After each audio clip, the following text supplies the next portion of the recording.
lagi kita akan saksikan bersama peluncuran buku oleh Ketua Komisi.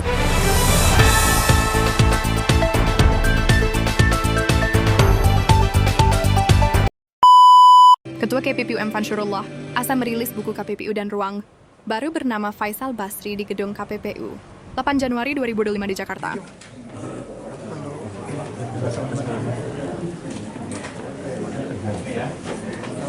Mohon perkenan Bapak, akan saya pandu dalam simulasi mohon bersiap 3, 2, 1. Dengan mengucapkan dimulai pengalaman Ruang Faisal Basri telah diresmikan. Selanjutnya kami mengundang kepada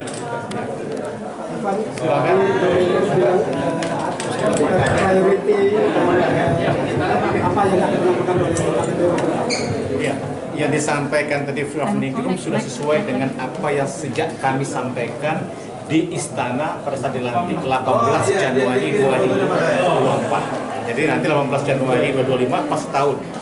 Pada saat itu di Istana setelah kami dilantik, saya sudah menyampaikan ada 3 list besar yang akan menjadi utama pengawasan KPPU. Pertama adalah pasar digital, yang kedua ketahanan energi, yang ketiga masalah ketahanan pangan. Jadi ini segitiga inilah yang menjadi fokus kami di 5 tahun ke depan.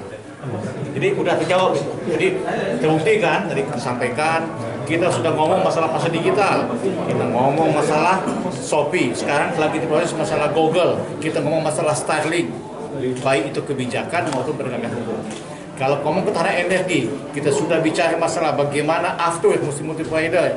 Kita sudah bicara tentang bagaimana LPG yang 830 triliun itu mesti dirombak mengganti dengan gas. Kita sudah bicara bagaimana transmisi pipa misalnya ya, itu bisa dibangun menggunakan non-APBN. Begitu juga gas.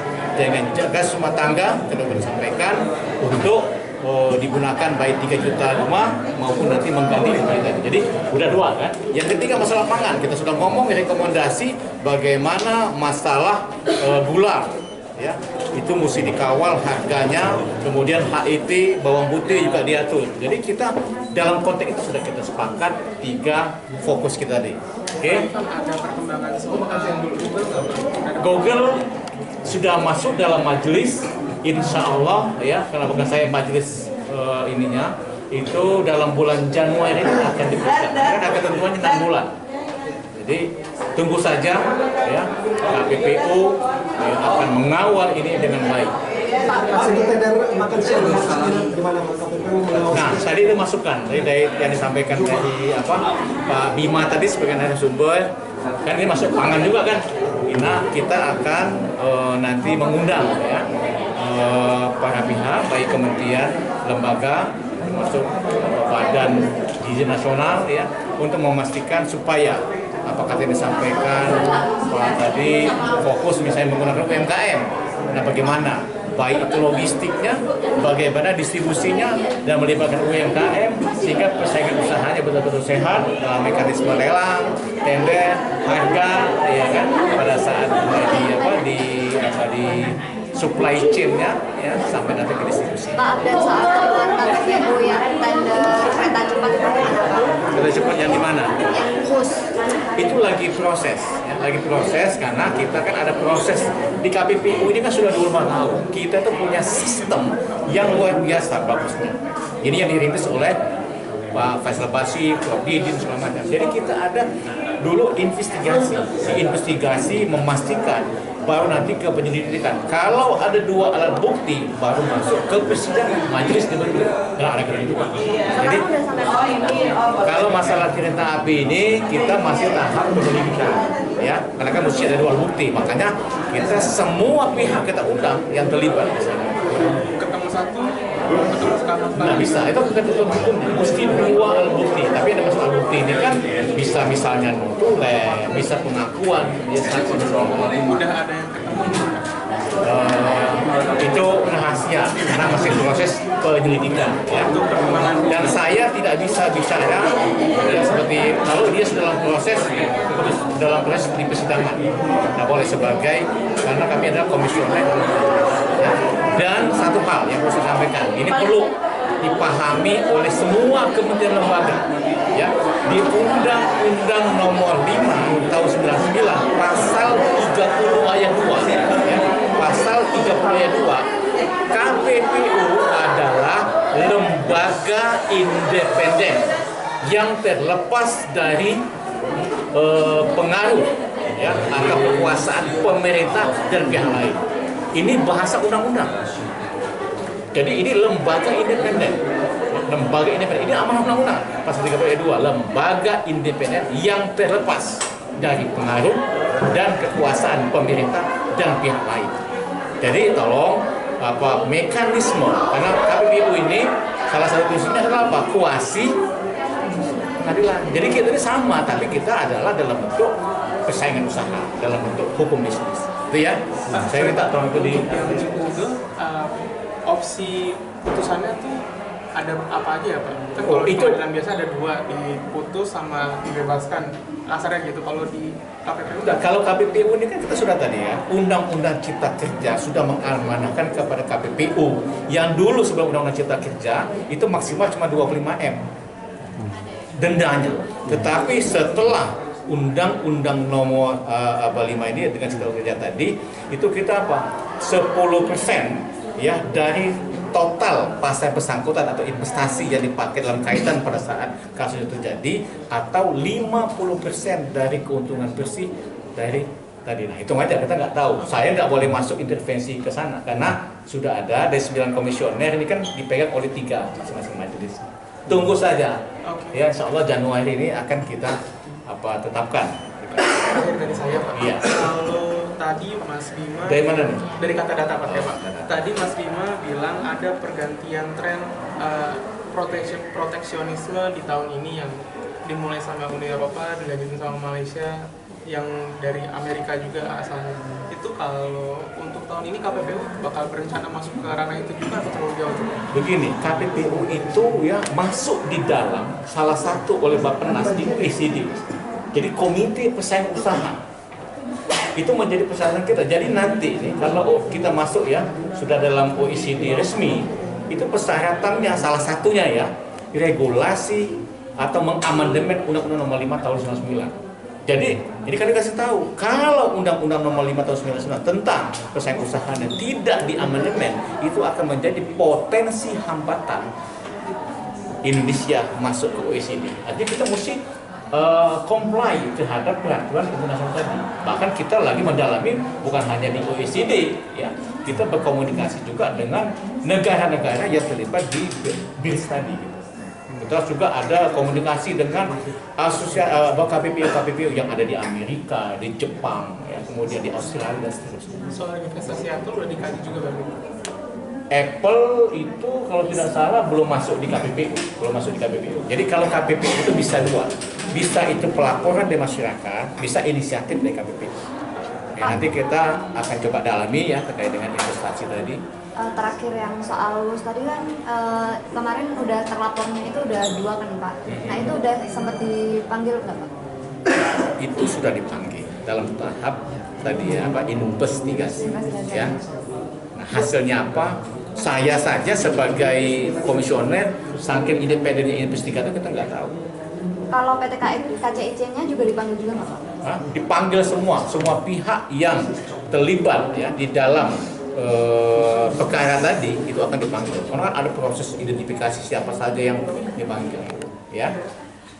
Cukup? Pak, Ada lagi? Kalau bicara tren kan Bapak juga mengungkap ya di 2024 ada peningkatan soal perkara persaingan usaha di desa, Iya. kemudian ada monopoli dan lain-lain. Sebetulnya terus KPPU juga kan banyak mengendus hal-hal serupa ya. Sebetulnya kalau misalkan dari Bapak melihatnya kondisi persaingan usaha di Indonesia itu gimana sih? Kenapa sampai banyak adanya persaingan usaha di desa? Tadi kan disampaikan juga oleh Prof. Nigrum tadi ya. Kita selama 20 tahun ini sudah 500 perkara yang kita tetapkan, diputuskan oleh KPPU.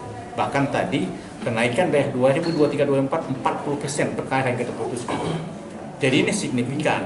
Padahal kalau mau jujur ya, ini tolong sampaikan juga, kami ini dananya hidup segan mati tak mau, bayar kirakap kemudian batu. Ini faktanya, bayangkan. Tapi karena kita punya semangat menjaga persaingan usaha tadi, kita kerja. Ini saya ngomong nih kemarin bulan Desember hampir nggak bisa lagi kita ini rapat. Bagaimana investigasi? Wah ini sudah nggak ada. Nah tolong jawab teman-teman media.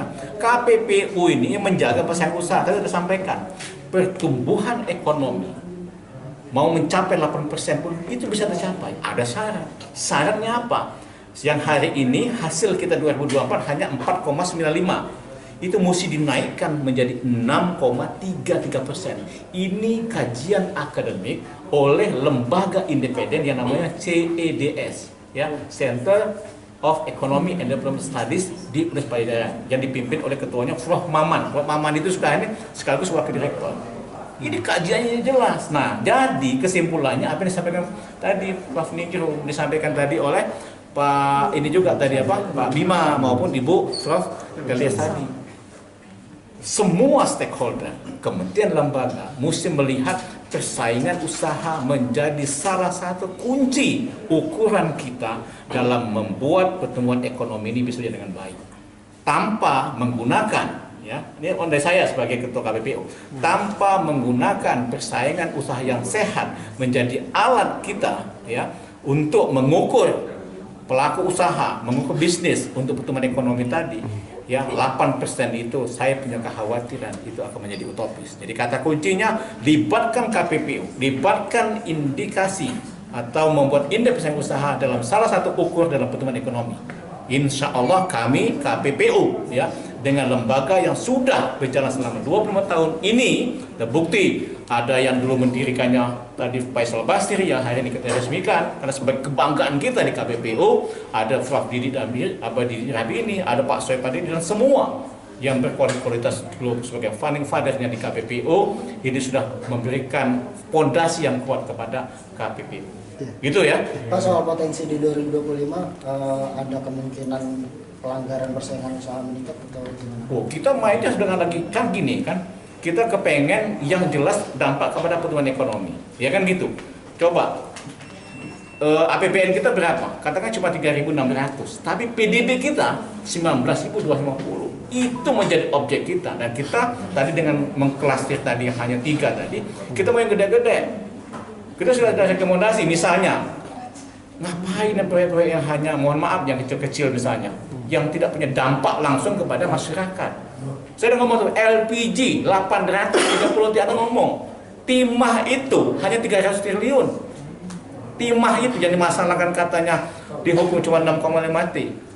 Lah kami sudah ngomong sejak saya dilantik lewat Mas Yando sama teman komisioner. Itu bagaimana 830 T. Ini ada pada putihnya KA.